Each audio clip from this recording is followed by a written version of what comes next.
Hi, my name is Amara. I'm 14 years old, and I never thought that one day I will be telling this story. If someone had told me 2 years ago that my mom would end up in prison, I would have laughed. My mom? Never. You see, everyone in our neighborhood knew my mom. People didn't call her by her real name anymore. They simply called her Mama Indomie. Every afternoon after school, I would remove my uniform, eat something small, and hurry to her noodle stand. That place was like my second home. Mom would always smile whenever she sees me. Amara, come and serve these customers, she would say. I enjoyed helping her. Sometimes I collected money, and at other times I would help pack takeaway plates. Honestly, my mom worked very hard. She woke up before sunrise every single day. Before many people in our neighborhood were awake, she had already gone to the market to buy fresh vegetables, eggs, spices, and cartons of noodles. By afternoon, the aroma from her pot filled the whole street. People came from different places just to eat our noodles. Business was good. We are not rich, but we never slept hungry. The money from her little noodle stand paid my school fees. It bought our uniforms. It helped pay rent. Even though my dad didn't have a stable job, my mom would never complain. She would always say, as long as this pot keeps boiling, God will provide. And back then, I believed that our life would remain that way. I had no idea that one unexpected visitor was about to change everything. The day everything changed started like every other day. There was nothing special about that morning. I went to school as usual. Mom opened her noodle stand before sunrise. Customers came and went. By the time school closed, I hurried to the shop like I always did. As I got closer, something felt different. People were standing by the roadside. Some were whispering. Others kept looking toward my mother's shop. At first, I thought maybe two customers had started fighting. But when I reached the front of the shop, I froze. A very expensive black SUV was parked right in front of my mom's noodle stand. You see, cars like that hardly enters our neighborhood. So whenever one appeared, everyone wanted to know who owned it. Children gathered around it. Some people even brought out their phone to take pictures. I slowly walked toward Mom. A woman came down from the expensive black SUV. She started walking towards our stand. The closer she came, the more confused I became. I felt like I'd seen her somewhere before, but I couldn't remember where. I looked at her again. Then I looked at my mom. My mother had stopped stirring the noodles. She was just staring at the woman. The woman kept smiling as she came closer. Then suddenly it hit me. I blinked twice. Wait, is this Aunty Stella? Aunty Stella used to live in our neighborhood before she moved away about 2 years ago. Back then, life wasn't easy for her. She and my mom were very close. Whenever my mom became busy, Aunty Stella would help to wash plates, clean the tables, or serve soft drinks to customers. My mom always gives her free noodles because she knows that Aunty Stella does not have money. That was why I couldn't believe what I was seeing. The woman standing right in front of us didn't look anything like the Aunty Stella I remembered. For a few seconds, I just stood there looking at her. Then I looked at my mom. The expression on my mom's face shows that she was just as surprised as I was. I don't think either of us expected to see Aunty Stella again, especially not like this. My mom quickly came back to herself and smiled. She walked to Aunty Stella and gave her a warm hug. I can't believe this is really you, she said, laughing. The two of them laughed together for a few seconds. I just stood there smiling. It was nice seeing my mom so happy. She quickly pulled out one of the clean plastic chairs. Please sit down, she said. Aunty Stella thanked her and sat under the umbrella. I quickly picked up a clean tablecloth and wiped the table again, even though it was already clean. I don't know why, but I suddenly wanted everything around her to look perfect. My mom quickly turned back to the pot of noodles. She stirred the noodles gently, cracked 2 eggs into a frying pan, added some vegetables, and made a very special plate of noodles for Aunty Stella. She placed the steaming plate of noodles in front of her with a smile. This one is for you. Aunty Stella smiled back. The smell alone is making me hungry, she said. The both of them laughed. I brought out a cold bottle of soft drink and placed it on the table. She thanked me politely. A few minutes later, Aunty Stella picked up the fork and tasted the noodles. She closed her eyes for a few seconds and smiled. Wow! She shook her head gently. This tastes exactly the way I remember. I've not changed my recipe, my mom replied proudly. I can tell. Aunty Stella continued praising my mom. In fact, it tastes even better now. I could see how happy those words made my mom. She had always been proud of her cooking. Whenever customers praised her food, she smiled for the whole of the day. As business became less busy, my mother finally sat down beside Aunty Stella. The two of them started talking about old times. They talked about neighbors who had moved away. They laughed about funny things that happened years ago. Once in a while, both of them laughed so hard that I started laughing, although I didn't know what they were laughing about. Watching them made me smile. I felt like two old friends had found each other again after many years. After they had talked and laughed for a while, my mom moved her chair a little closer to Aunty Stella. She smiled as she looked at her. Then she shook her head and laughed softly. Stella, I still can't believe this is you. Aunty Stella laughed. I know. You have changed so much, my mom continued. She looked outside at the black SUV. Then she looked back at Aunty Stella. See your car. See the way you are dressed. She smiled again. My friend, you have really made it though.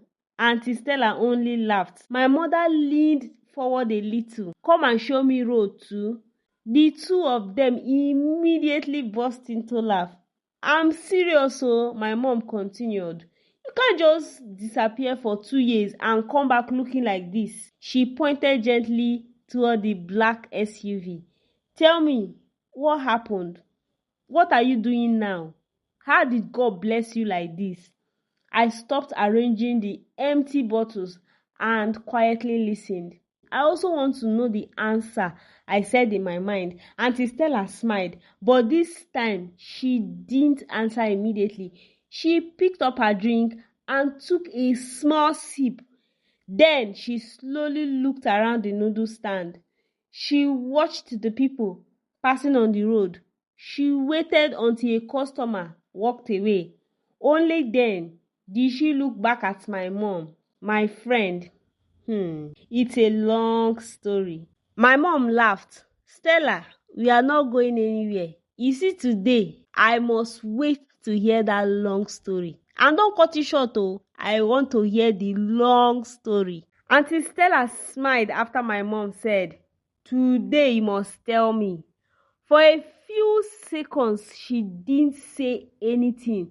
She just looked at my mother. Then she looked around the noodle stand again. The road had become quieter. The few customers that were left were busy eating their food. Some were busy pressing their phone. The sky was beginning to turn orange as the sun slowly disappeared. A gentle evening breeze blew across the road. Aunty Stella leaned forward a little. "My friend," she said softly, "what I'm about to tell you is not something I tell everybody." The smile on my mom's face disappeared. She nodded quietly. "I'm listening." Aunty Stella rested both hands on the table. "You remember how I used to struggle?" My mom nodded. "Yes, I remember. There were days I couldn't afford a decent meal, and there were days I had to borrow money just to survive." "I remember those days," my mom replied again. "Well, those days are over now." She paused for a moment and continued. "One day, somebody introduced me to a business." My mom's eye lit up. "What kind of business?" Auntie Stella smiled. Then she continued. "The kind of business that changes your life very fast." I noticed that my mom's expression changed immediately. She didn't interrupt, but she wanted to hear every word. Auntie Stella then continued. "I was scared at first. I kept saying no. But after I saw the amount of money people were making," she shook her head slowly, "my friend, I couldn't keep suffering." My mother looked down at the table. She didn't say anything. I could tell she was thinking. Auntie Stella leaned even closer. Then in a much lower voice, she told my mom the kind of business she was doing. I couldn't hear the exact words. She spoke so quietly that only my mom could hear. But the moment she finished, my mom's eyes became wide. She looked shocked. She quickly looked around to make sure nobody had heard. Even from where I was standing, I could tell that whatever Auntie Stella had just told my mom was very serious. For a few seconds, neither of them spoke. My mom slowly shook her head. It was obvious that she wasn't expecting that answer. Auntie Stella then gave her a small smile. "I know, that's the same look I had when I first heard about it." My mom remained quiet. She folded her arms and stared at the table. I had known my mom all my life. Whenever she is that quiet, it meant that she was thinking deeply about something. I wanted to walk closer to hear what they were talking about. But before I could take a step, a customer called me. "Hey, young girl, I need another bottle of water." I quickly attended to him. By the time I looked back, my mom and Auntie Stella were still talking quietly. I couldn't hear a single word. But one thing was clear, the conversation had become very serious. Looking back today, I wished that customer never called me. Maybe if I had heard what Auntie Stella was saying, maybe I would have begged my mom not to listen. Or maybe our lives would have turned out differently. But sometimes life changes while we are busy doing something else, and we don't even realize it until it's too late. After we closed for the day, my mom locked the wooden storage box where we kept our cooking things. She carried one of the containers and I picked up the lighter bag. Then we started walking home. As we walked, I couldn't stop thinking about Auntie Stella. I kept remembering the way she arrived in that beautiful black SUV, the expensive clothes she was wearing, and how she and my mom talked for so long after the customers had left. The more I thought about it, the more curious I became. I wanted to know what Auntie Stella had told my mom that made her so quiet. After walking for a while, I finally asked her about it.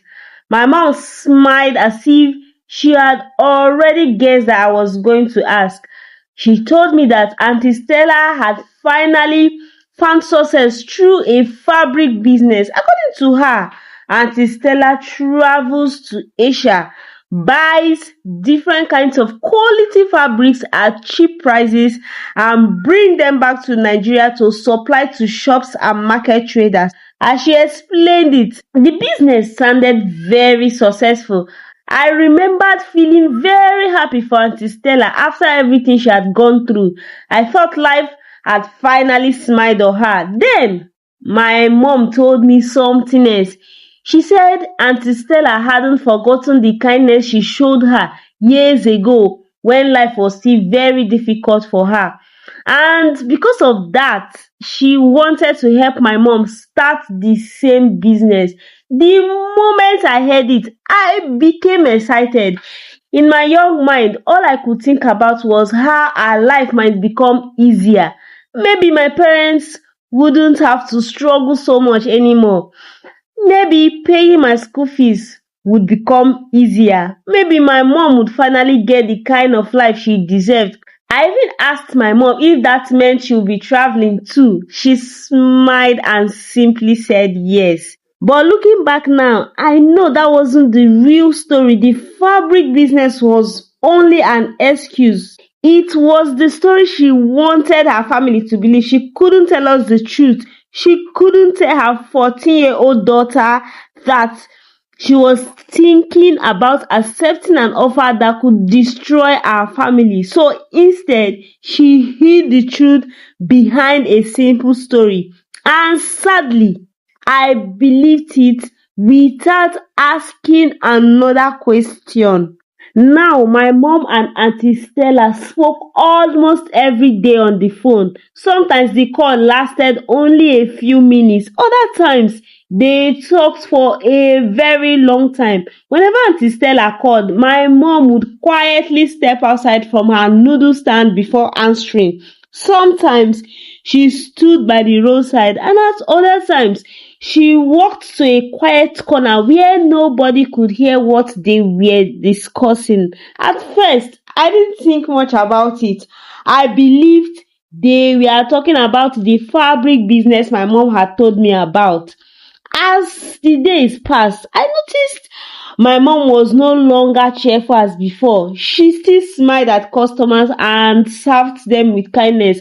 But once in a while, she would become quiet as if she's thinking deeply about something. Looking back now, I know she was trying to make one of the biggest decisions of her life. A few days later, she finally made up her mind. That evening, after we returned home from the noodle stand, she sat down with my dad and told him that Aunty Stella had invited her to travel with her to Asia to buy fabrics directly from the suppliers. She explained that buying from the suppliers would cost much less than buying from wholesalers in Nigeria. According to her, that was how Aunty Stella became so rich. My father listened carefully.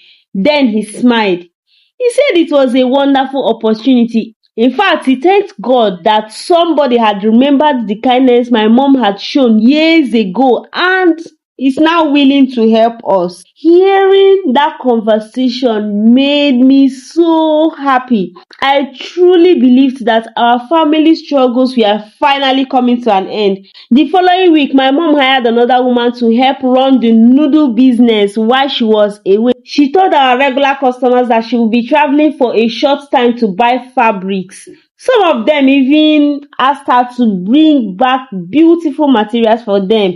Everyone wished her a safe journey. Nobody suspected anything, not even my father, nor our neighbors, and certainly not me. I watched as she got into the car with Aunty Stella. She smiled and waved at us before the car slowly drove away. I waved back with a big smile on my face.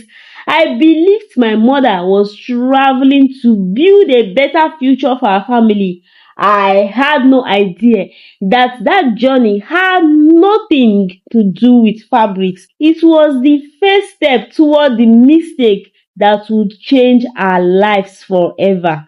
A few days later, my mom returned from her trip. The whole family was happy to see her again. She hugged all of us and told us how much she missed us.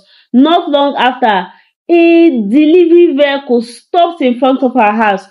Several large bales of fabrics were unloaded. The fabric came in different colors and beautiful designs. There were Ankara prints, lace materials, chiffon, and other fabric I'd never seen before. My younger brothers ran outside in excitement. Even my father couldn't hide his happiness. Everything looked exactly the way my mother described it. From that day, nobody questioned her story again. A few weeks later, she rented a small shop and filled it with the fabrics. People from our neighborhood came to congratulate her. Some bought materials for weddings and special occasions. Others simply admired how quickly her life had changed. Everyone believed that Mama Noodles had become a successful fabric importer. For a short time, the noodle stand continued to operate under the woman my mother had employed. But as the fabric business appeared to grow, my mom spent less and less time at the roadside. And before long, she decided to stop selling noodles completely. She told us that the fabric business now takes all her attention. My father agreed without hesitation. To him, it was a sign that God had finally answered our prayer. And from that day on, people slowly stopped calling her Mama Noodles. In the neighborhood, she became known as the fabric trader.